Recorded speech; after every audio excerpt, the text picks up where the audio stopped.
اگر ہم نے گایا پیا تو آج بھی اسی طریقے کار پر ہمارا عمل ہے تو ہمارے اندر کہاں اصلاح آئی؟ پہلے بھی جہالت، آج بھی جہالت۔ اس کا مطلب ہے 25 سالوں کی تاریخ بہار کے جلسوں کی صرف ڈرامہ، تضییع اوقات اور فضول خرچی پر ہم نے منحصر کیا ہے، الا ماشاءاللہ۔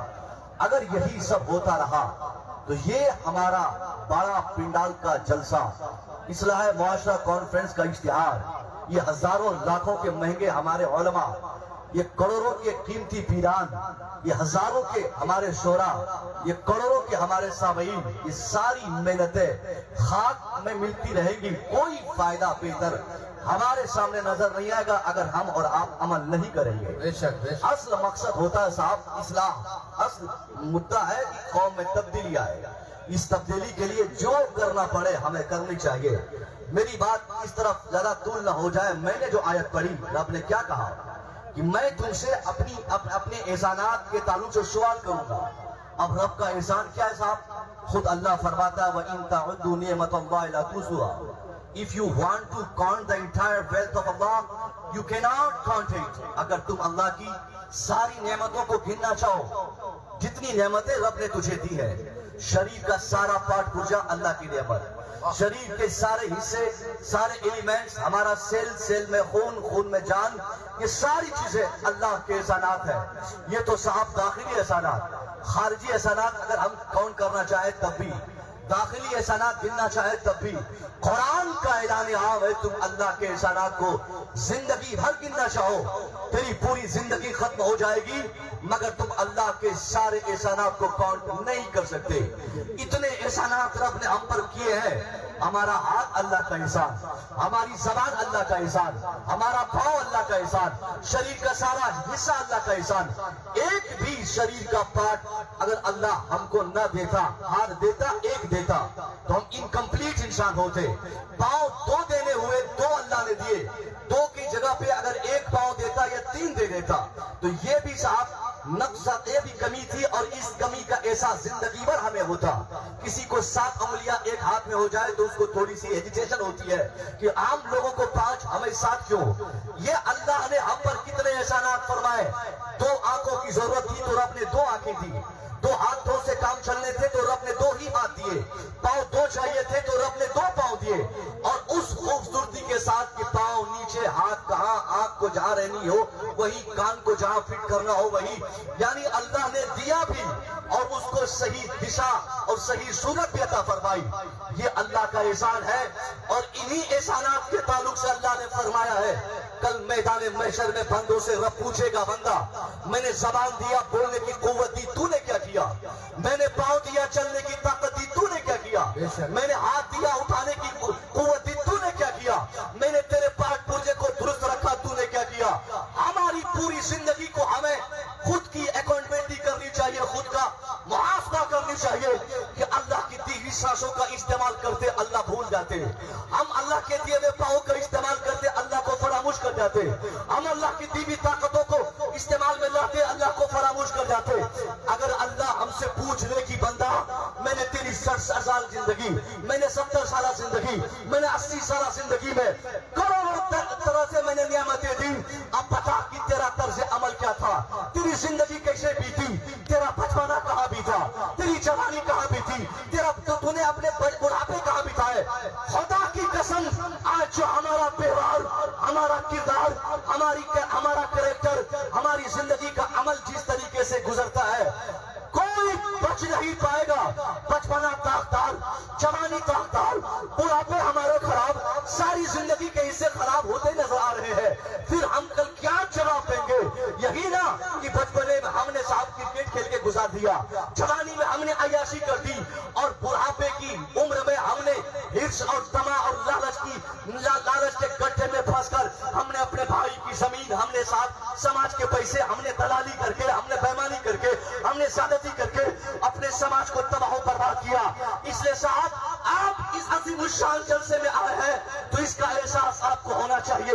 میں جانتا ہوں یہاں سب لوگ کروڑ پتی نہیں، یہاں سب لوگ کروڑ پتی نہیں، یہاں سب کے پاس گاڑی نہیں، یہاں سب کے پاس 5 تلہ مکان نہیں، مگر جو بھی ہے جیسے بھی ہے، کالے ہیں تو ان پر بھی اللہ کا احسان ہے،